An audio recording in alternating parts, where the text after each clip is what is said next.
भारतीय संविधान विश्व का सबसे लंबा लिखित संविधान है। जब हमारे संविधान निर्माताओं ने इसका निर्माण किया था उस समय इसमें 395 अनुच्छेद थे और 22 भाग। प्रत्येक भाग को इस वीडियो में अपन विस्तार से चर्चा करेंगे। तो इसमें पहला भाग लेंगे। पहला भाग है अनुच्छेद 1 से लेकर 4 तक का, 1 से 4 तक का। नेक्स्ट में इससे आगे का पढ़ेंगे। तो सभी 22 भागों के से संबंधित ऑब्जेक्टिव प्रकार के जो भी क्वेश्चन होंगे महत्वपूर्ण, उनको हम संकलित करके पढ़ने का प्रयास करेंगे, जो कि सभी एग्जाम्स के लिए समान रूप से उपयोगी होंगे।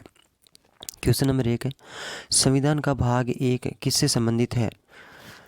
मौलिक अधिकार से संबंधित है, संघ और उसके क्षेत्र से, राज्य के नीति निर्देशक तत्व से, आपातकालीन प्रावधान से। तो इसका सही उत्तर होगा बी ऑप्शन, संघ और उसके क्षेत्र से संबंधित है। संविधान के भाग 1 में अनुच्छेद 1 से 4 तक वर्णन है और संघ और उसके राज्य क्षेत्र का विस्तार से इसमें वर्णन है। क्वेश्चन नंबर 2 है, भारत का संविधान किस अनुच्छेद में भारत को भारत अर्थात इंडिया कहा गया है? इस बात का विशेष ध्यान रखें। यानी भारतीय संविधान में 2 शब्द लिखे हुए हैं, भारत और इंडिया, और दोनों का मतलब एक ही है। भारत का संविधान किस अनुच्छेद में भारत को भारत दैट इज इंडिया कहा गया है? तो इसका है सही उत्तर है अनुच्छेद 1 में। अनुच्छेद 1 में, अनुच्छेद 1 में भारत को भारत अर्थात इंडिया कहा गया है। तो इसमें कोई कन्फ्यूजन नहीं है, इंडिया ही भारत है या भारत ही इंडिया है। नेक्स्ट क्वेश्चन है, भारत को संविधान में किस प्रकार का राज्य घोषित किया गया है? किस प्रकार का राज्य घोषित किया गया भारत को? यानी क्वेश्चन मिलते जुलते आ सकते हैं लेकिन थोड़े से रूप बदल के आएंगे इसलिए। लेकिन अनुच्छेद 1 से 4 तक के जो भी अनुच्छेद हैं संघ क्षेत्र से संबंधित, उससे ही यानी भाग 1 से संकलित किए गए हैं।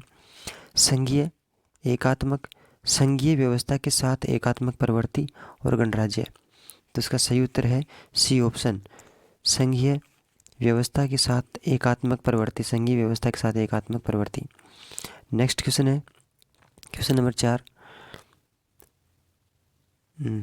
अनुच्छेद 2 किससे संबंधित है? अनुच्छेद 2 किससे संबंधित है?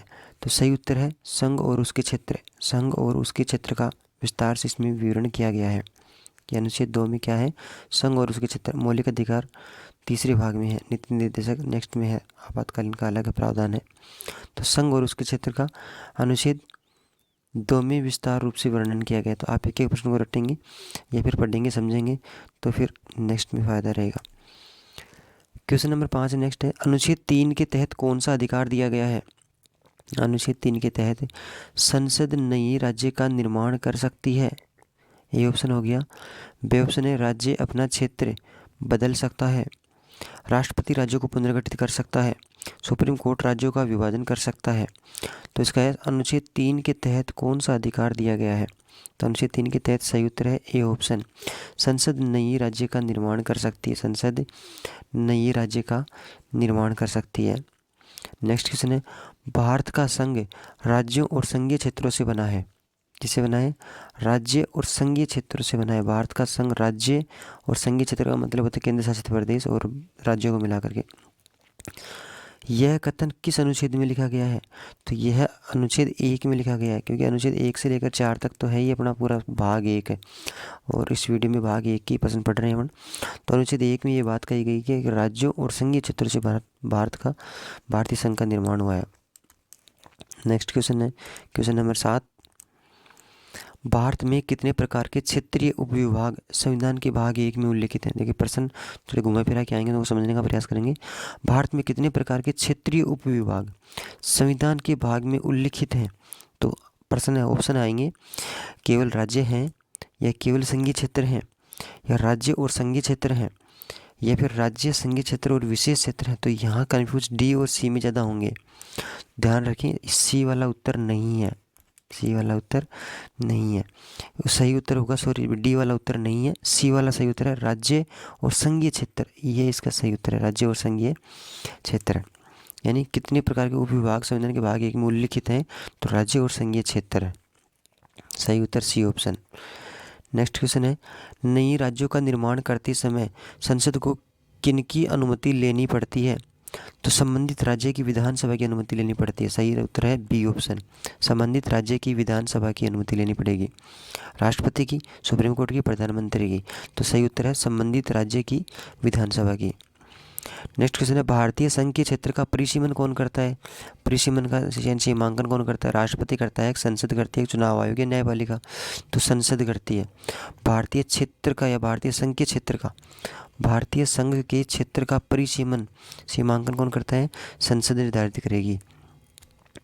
क्वेश्चन नंबर 10 है, अनुच्छेद 4 के तहत संसद के द्वारा राज्य पुनर्गठन अधिनियम को किस प्रकार माना जाता है?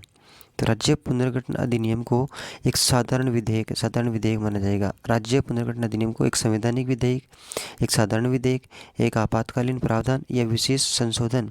जिसका सही उत्तर होगा बी ऑप्शन, एक साधारण विधेयक। क्वेश्चन नंबर 11 है, भारत राज्यों का संघ है, यह कथन किसने दिया था? तो डॉक्टर बी.आर. अम्बेडकर ने, अर्थात भीमराव अम्बेडकर जी ने यह कथन दिया था। नेक्स्ट क्वेश्चन है, भारत में कितने राज्य और केंद्र शासित प्रदेश हैं 2023 के अनुसार? 28 राज्य और 8 केंद्र शासित प्रदेश हैं। 28 राज्य और 8 केंद्र शासित प्रदेश हैं। दादरा और नगर हवेली, दमन और दीव को एक केंद्र शासित प्रदेश बना दिया गया है। नेक्स्ट क्वेश्चन है, संसद को नए राज्यों का निर्माण करने का अधिकार किस अनुच्छेद के तहत प्राप्त है? तो अनुच्छेद 2 और 3 के तहत नए राज्य का निर्माण करने का अधिकार संसद को प्राप्त है। नेक्स्ट क्वेश्चन है क्वेश्चन नंबर 14, किस अनुच्छेद के तहत संसद राज्यों की सीमाओं में परिवर्तन कर सकती है? किस अनुच्छेद के तहत संसद राज्यों की सीमाओं में परिवर्तन कर सकती है? तो साधारण विधेयक, संविधान संशोधन अधिनियम, साधारण विधेयक, राष्ट्रपति की सिफारिश या विशेष प्रस्ताव? तो सही उत्तर होगा साधारण विधेयक के द्वारा संसद राज्यों की सीमाओं में परिवर्तन कर सकती है, क्वेश्चन नंबर 15 है, निम्नलिखित में से कौन सा कथन सही नहीं है? यानी 3 कथन सही है और 1 गलत है। भारत राज्यों का संघ है, तो ये बात तो अनुच्छेद 1 में ही कह दी गई, सही बात है। संसद राज्य के नाम, क्षेत्र और सीमाओं में परिवर्तन कर सकती है, इससे पहले इस प्रकार के क्वेश्चन आ चुके हैं कि राज्यों के सीमाओं में परिवर्तन कर सकती है संसद। सी ऑप्शन है, किसी भी राज्य को संविधान से बाहर किया जा सकता है, यानी संविधान से बाहर किया जा सकता है। इस बात को ध्यान से समझें। भारत का कोई राज्य संघ से अलग नहीं हो सकता, तो ये तो बात सही, अलग नहीं हो सकता। बी भी सही है और सी भी सही है, तो इसमें पूछा है सही नहीं है, तो सी वाला सही नहीं है। सी वाला जो ऑप्शन है वह सही नहीं है, तो इसका सही उत्तर हो जाएगा सी ऑप्शन। नेक्स्ट क्वेश्चन है, जम्मू और कश्मीर का विशेष दर्जा कब समाप्त किया गया? तो 5 अगस्त 2019 को जम्मू कश्मीर का जो विशेष दर्जा था उसे समाप्त कर दिया गया और उसे जम्मू कश्मीर जो राज्य था उसको केंद्र शासित प्रदेश में परिवर्तित किया गया है। अनुच्छेद 3 के तहत राज्य के पुनर्गठन के लिए कौन सी विधि अपनाई जाती है? अनुच्छेद 3 के लिए राज्य के पुनर्गठन के लिए, यानी राज्यों को दोबारा से गठन करने के लिए कौन सी विधि अपनाई जाती है? तो संसद के द्वारा साधारण बहुमत से विधेयक पारित करना, विधेयक पारित करना। राष्ट्रपति की सहमति नहीं है, संबंधित राज्य की विधानसभा की सहमति जरूरी है। ये तो संसद द्वारा साधारण विधेयक से विधेयक पारित करना, यानी राज्य की अनुमति मिलने के बाद में ये काम हो जाएगा सी वाला, तब जाके नए राज्य को पुनर्गठन किया जा सकता है। नेक्स्ट क्वेश्चन है, भारत में क्षेत्रीय एकता सुनिश्चित करने के लिए कौन से प्रावधान संविधान में शामिल है? तो अनुच्छेद 1 से 4 तक है। अनुच्छेद क्षेत्रीय एकता सुनिश्चित करने के लिए कौन से प्रावधान या कहाँ पे इसका उल्लेख है? तो अनुच्छेद 1 से लेकर 4 तक, अर्थात संविधान के पहले भाग में। अपन दूसरे शब्दों में ये भी कह सकते हैं कि भाग 1 में इस बात का प्रावधान है, भाग 1 में या अनुच्छेद 1 से 4 में, क्योंकि अनुच्छेद 5 से फिर अगला भाग स्टार्ट हो जाएगा, दूसरा भाग। प्रश्न नंबर 19 है, केंद्र शासित प्रदेशों का प्रशासन किसके द्वारा किया जाता है? यानी केंद्र शासित जो प्रदेश है उसका प्रशासन किसके द्वारा किया जाता है? तो उपराज्यपाल या प्रशासक के द्वारा। केंद्र शासित प्रदेशों में उपराज्यपाल ही प्रमुख होता है, उपराज्यपाल के द्वारा। प्रश्न नंबर 20 है, अनुच्छेद 1 के अनुसार भारत को क्या कहा गया है? तो राज्यों का संघ, भारत राज्यों का संघ होगा। अनुच्छेद 1 में बात लिखी कि भारत राज्यों का संघ होगा। डी ऑप्शन सही उत्तर है, डी ऑप्शन।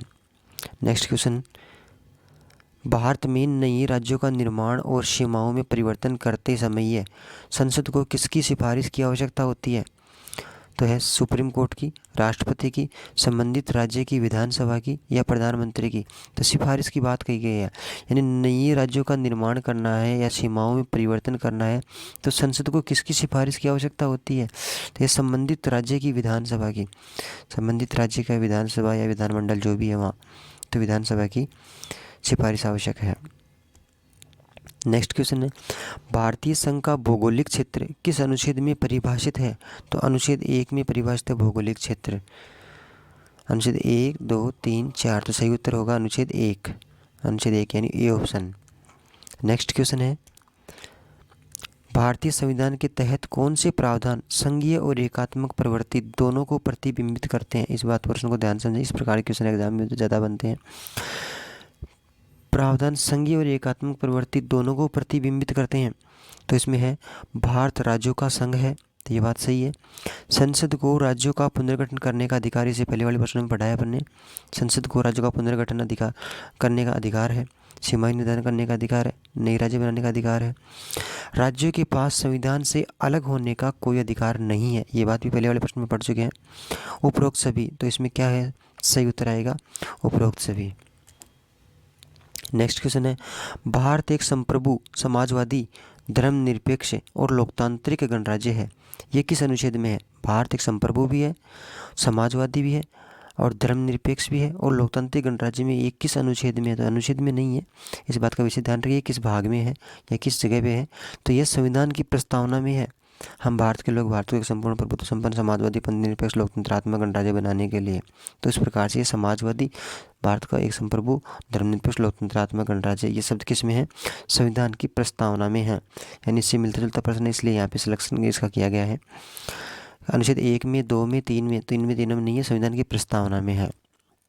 नेक्स्ट क्वेश्चन है, संसद के द्वारा बनाए गए राज्यों का नामकरण या पुनर्नामकरण किस अनुच्छेद के तहत आता है? तो अनुच्छेद 3 के तहत नामकरण कर सकते हैं या पुनः नामकरण, नाम परिवर्तन या पुनर्नामकरण कर सकते हैं, दोबारा से नाम दे सकते हैं। तो अनुच्छेद 3 में इस बात का प्रावधान किया गया है। नेक्स्ट क्वेश्चन है, भारतीय संघ में कौन से क्षेत्र शामिल हैं? तो भारतीय संघ में राज्य और संघीय क्षेत्र, ये पहले प्रश्न आ चुका है, इससे मिलता जुलता, यानी प्रश्न का रूप परिवर्तित है थोड़ा। राज्य और संघीय क्षेत्र, तो सही उत्तर होगा ए। केवल राज्य नहीं हो सकते, केवल संघीय क्षेत्र नहीं हो सकते, कोई विशेष क्षेत्र नहीं है, तो ये नहीं है, तो इसमें सही उत्तर होगा राज्य और संघीय क्षेत्र, राज्य और संघीय क्षेत्र।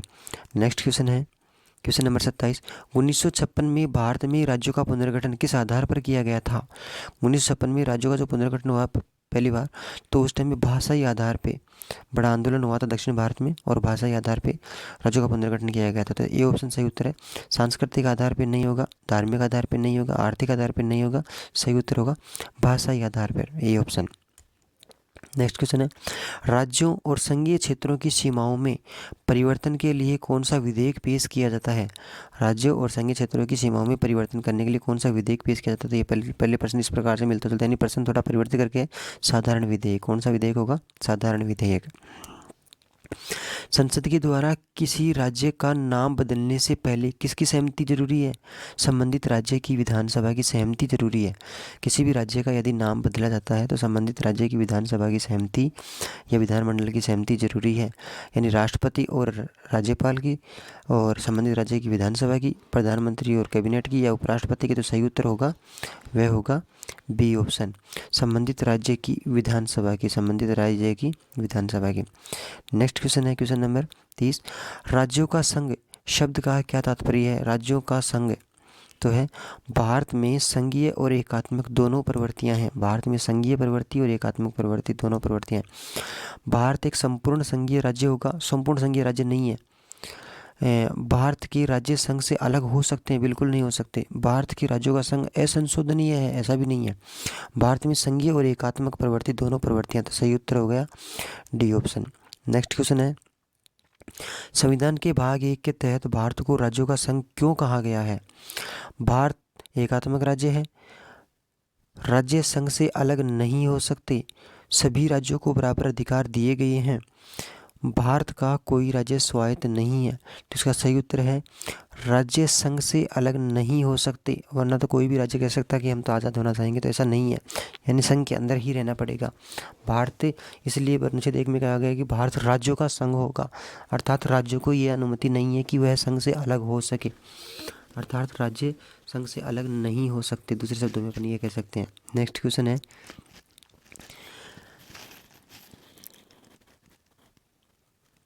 अनुच्छेद 3 के तहत कौन सा कार्य नहीं किया जा सकता? अनुच्छेद 3 किसी राज्य को संघ से अलग करना, यानी अलग नहीं कर सकते, अलग जो कि पहले वाले प्रश्न में पढ़ा, यानी क्वेश्चन का रूप परिवर्तित करके ही पूछा गया है। नए राज्य का निर्माण कर सकते हैं, राज्यों की सीमाओं में परिसीमन कर सकते हैं, राज्य का नाम भी बदल सकते हैं, लेकिन किसी राज्य को संघ से अलग नहीं कर सकते। ये अनुच्छेद 3 के तहत है, या फिर भारतीय संविधान के तहत अलग नहीं करेंगे। क्वेश्चन नंबर नेक्स्ट है इसका 33 नंबर का, भारत का संविधान केंद्र और राज्यों के बीच किस प्रकार के संबंध स्थापित करता है? केवल संघीय, केवल एकात्मक, संघीय और एकात्मक दोनों, या इनमें से कोई नहीं? तो संघीय और एकात्मक दोनों प्रकार के संबंध स्थापित करता है केंद्र और राज्यों के बीच में। केवल शब्द अपने आप में थोड़ा सा नेगेटिव होता है, तो जहाँ पर केवल शब्द भी लिखा हुआ रहे तो वहाँ पर थोड़ा सा डाउट क्रिएट हो जाता है। तो इसमें सही उत्तर जो होगा संघीय और एकात्मक दोनों प्रकार के संबंध स्थापित करता है। किनके बीच में? राज्य और केंद्र के बीच में, राज्य और केंद्र के बीच में। नेक्स्ट क्वेश्चन होगा, जम्मू कश्मीर को केंद्र शासित प्रदेश का दर्जा कब दिया गया? तो 31 अक्टूबर 2019 को जम्मू कश्मीर को केंद्र शासित प्रदेश का दर्जा दिया गया है। केंद्र शासित प्रदेशों की स्थापना का प्रावधान संविधान के किस भाग में है? संविधान के भाग 1 में केंद्र शासित प्रदेशों की स्थापना का प्रावधान किया गया है। राज्यों और संघीय क्षेत्रों की संख्या में परिवर्तन करने का अधिकार किसे है? भारतीय संसद को, यानी राज्य और संघीय क्षेत्र की संख्या में परिवर्तन कर सकते हैं, सीमाओं में परिवर्तन कर सकते हैं, नाम बदल सकते हैं। तो ये किसके पास अधिकार है? ये भारतीय संसद के पास इस बात का अधिकार है। नेक्स्ट क्वेश्चन है, भारत के संविधान में केंद्र राज्य संबंधों की संकल्पना किसके द्वारा प्रेरित है? अमेरिकी संविधान से, ब्रिटिश संविधान से, कनाडाई संविधान से, या ऑस्ट्रेलिया संविधान से? तो सही उत्तर होगा इसका कनाडाई संविधान से। कनाडाई संविधान से प्रेरित है ये बात कि केंद्र और राज्यों के संबंध किस प्रकार से होंगे। नेक्स्ट क्वेश्चन है, भारत का संविधान किसे सर्वोच्च शक्ति प्रदान करता है? राष्ट्रपति को, संसद को, प्रधानमंत्री को, या भारत के लोगों को? तो भारत के लोगों को सर्वोच्च शक्ति प्रदान करता है, और ये संविधान की प्रस्तावना में भी है कि हम भारत के लोग हैं, तो ये भारत के लोग ही महत्वपूर्ण हैं। नेक्स्ट क्वेश्चन है, कौन सा केंद्र शासित प्रदेश 2020 में पूर्ण राज्य का दर्जा प्राप्त करने का प्रस्ताव लाया गया था? यानी ऐसा केंद्र शासित प्रदेश जो पूर्ण राज्य का दर्जा प्राप्त करने का प्रस्ताव लाया था। तो दिल्ली जो केंद्र शासित प्रदेश है, तो पूर्ण राज्य का प्रस्ताव दर्जा, राज्य का दर्जा दिया जाए इसे, तो ये प्रस्ताव लाया गया था 2020 में। नेक्स्ट क्वेश्चन है, संविधान के प्रारंभिक भाग में राज्यों के अधिकारों की सुरक्षा किस अनुच्छेद में दी गई है? तो कौन से अनुच्छेद में दी गई है? अनुच्छेद 4 में। संविधान के प्रारंभिक भाग में राज्यों के अधिकारों की सुरक्षा, पहले भाग में राज्यों के अधिकार क्या क्या होंगे, इस बात की सुरक्षा कौन से अनुच्छेद में है? अनुच्छेद 4 में निहित है कि राज्यों के कौन कौन से अधिकार होंगे और उनकी सुरक्षा किस प्रकार से होगी, अर्थात उनका अतिक्रमण नहीं हो। नेक्स्ट क्वेश्चन है, निम्नलिखित में से कौन भारत को राज्यों का संघ कहने के पक्ष में था? डॉक्टर भीमराव अम्बेडकर राज्यों का संघ कहने के पक्ष में थे। केंद्र और राज्य के बीच में शक्ति विभाजन का सिद्धांत किस अनुच्छेद में निहित है? किस अनुच्छेद में निहित है? तो ध्यान रखना, केंद्र और राज्यों के बीच में शक्ति का विभाजन का सिद्धांत किस अनुच्छेद में निहित है? अब इस प्रकार से प्रश्न पूछे तो अपन कंफ्यूज हो ही जाते हैं, यानी अनुच्छेद 1 में, अनुच्छेद 2 में, अनुच्छेद 3 में, या इसमें स्पष्ट रूप से उल्लेखित नहीं है। तो ध्यान रखिए, यानी इतनी तो शक्ति केंद्र की होगी, इतनी राज्य की होगी, ये स्पष्ट रूप से किसी भी अनुच्छेद में लिखी हुई बात नहीं है। कुछ तथ्य ऐसे होते हैं जो राज्य से जुड़े होते हैं, कुछ तथ्य ऐसे होते हैं जो केंद्र से जुड़े होते हैं, और कुछ में संतुलन होता है। तो इस प्रकार से होता है कि स्पष्ट रूप से नहीं है, यानी एक दूसरे से जुड़े हुए हैं, ये कह सकते हैं। नेक्स्ट क्वेश्चन है, भारतीय संघ की संकल्पना किसके अधीन है? संघ की संकल्पना किसके अधीन है? तो राज्य और संघीय क्षेत्र के अधीन है, राज्य और संघीय क्षेत्र के अधीन है। भारत के नागरिक, राज्य और संघीय क्षेत्र, भारतीय संसद या राष्ट्रपति, तो संकल्पना राज्य और संघीय क्षेत्र। नेक्स्ट क्वेश्चन है, भारत के संविधान में राज्यों का संघ, भारत के संविधान में राज्यों का संघ शब्द का मुख्य उद्देश्य क्या है? तो ध्यान रखें, भारत में राज्यों को अधिक स्वायत्तता प्रदान करना, यह स्पष्ट करना कि राज्यों के पास संघ से अलग होने का अधिकार नहीं है। तो ये बात तो बिल्कुल सही कि राज्यों के पास संघ से अलग होने का अधिकार बिल्कुल भी नहीं है। केंद्र और राज्यों के बीच समान अधिकार स्थापित करना, राज्यों की सीमाओं में कभी बदलाव न करना। तो भारत के संविधान में राज्यों का संघ शब्द का मुख्य जो राज्यों का संघ है, इसका तात्पर्य यही है कि भारत के जो राज्य हैं वह संघ से अलग नहीं हो सकते। तो सही उत्तर है यह ब। यह स्पष्ट करना कि राज्यों के पास संघ से अलग होने का अधिकार नहीं है। अगर ऐसा होता तो कोई भी राज्य अलग होने का मांग उठा सकता है, तो ऐसा नहीं है। संविधान के अनुच्छेद 1 के अनुसार भारत की सीमाओं में कौन से क्षेत्र शामिल हैं? तो केवल राज्य, केवल केंद्र शासित प्रदेश। तो केवल शब्द आते हैं तो वहाँ तो नेगेटिव थॉट वैसे क्रिएट हो जाता है। राज्य और केंद्र शासित प्रदेश दोनों, या केवल विशेष क्षेत्र। तो इसका सही उत्तर है राज्य और केंद्र शासित प्रदेश दोनों। है कि वह संघीय क्षेत्र के पुनर्गठन का निर्णय ले सकता है। अनुच्छेद 3, ये प्रश्न पहले मिला जुला प्रश्न पहले पढ़ चुके हैं। अनुच्छेद 3 में ये पुनर्गठन किया जा सकता है, संघीय क्षेत्र के पुनर्गठन का किया जा सकता है। नेक्स्ट क्वेश्चन है, कौन से अनुच्छेद नई राज्य के प्रवेश और निर्माण से संबंधित है? तो अनुच्छेद 2 और 3 में नए राज्य का प्रवेश और निर्माण संबंधित प्रावधानों का उल्लेख किया गया है। नेक्स्ट क्वेश्चन है, भारतीय संविधान के भाग 1 का मुख्य उद्देश्य क्या है? भारतीय संविधान के भाग 1 का मुख्य उद्देश्य संघीय ढांचे की सीमाओं का निर्धारण करना, संघीय ढांचे की सीमाओं का निर्धारण करना। नेक्स्ट क्वेश्चन है, कौन सा राज्य 2 केंद्र शासित प्रदेशों में विभाजित किया गया है? यानी पहले एक राज्य था और अब 2 केंद्र शासित प्रदेशों में बना दिए गए हैं। तो जम्मू कश्मीर पहले एक राज्य था जिसे अब 2 केंद्र शासित प्रदेशों में विभाजन कर दिया गया। जम्मू और कश्मीर और लद्दाख 2 केंद्र शासित प्रदेश बना दिए गए हैं। इस प्रकार संविधान के भाग 1 से संबंधित महत्वपूर्ण 50 क्वेश्चनों का संकलन इस टॉपिक में किया गया था, इस वीडियो में किया गया था। अगले वाले वीडियो में संविधान के भाग 2 से संबंधित प्रश्नों का संकलन करेंगे। इस प्रकार से पूरे 22 भागों को अनुच्छेदों के अनुसार उल्लेख करने का प्रयास करेंगे। तो ये प्रश्न सभी एग्जाम्स के लिए महत्वपूर्ण है। अगले वाली वीडियो में फिर मिलेंगे, तब तक के लिए बहुत बहुत धन्यवाद।